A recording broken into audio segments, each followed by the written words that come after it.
सूरत लुकमान की आयत 27 में अल्लाह ताला की अजीम कुदरत और हिकमत का जिक्र है। ये आयत हमें बताती है कि अगर ज़मीन में मौजूद तमाम दरख्त कलम बन जाएं और समंदर रोशनाई के तौर पर इस्तेमाल हों तो भी अल्लाह की बातें ख़त्म नहीं होंगी।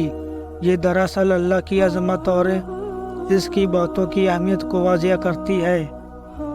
अल्लाह की कुदरत।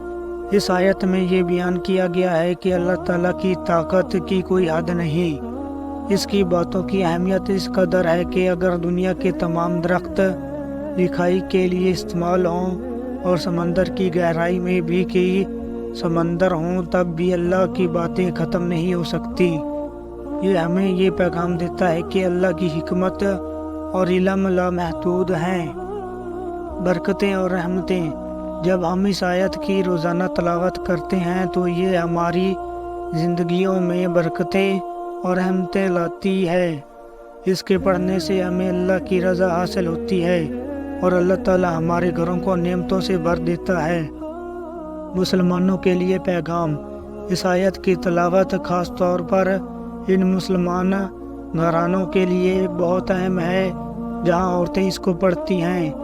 ऐसे घरों के बच्चे दुनिया की मुश्किलात से महफूज रहते हैं और अल्लाह की रहमतों के साए में परवान चढ़ते हैं। अमली ज़िंदगी में असर। जब हम कुरान की तालीमात को अपनी रोज़मर्रा की ज़िंदगी का हिस्सा बनाते हैं तो अल्लाह ताला हमें कामयाबी और खुशहाली अता फरमाता है। तलावत की अहमियत। रोज़ाना इस आयत की तलावत करने से न सिर्फ बरकतें आती हैं बल्कि ये हमें अल्लाह की रहमत के करीब भी करती है। इसलिए हमें चाहिए कि इस आयत को अपनी दुआओं और रोज़मर्रा की तलावत में शामिल करें। नतीजा।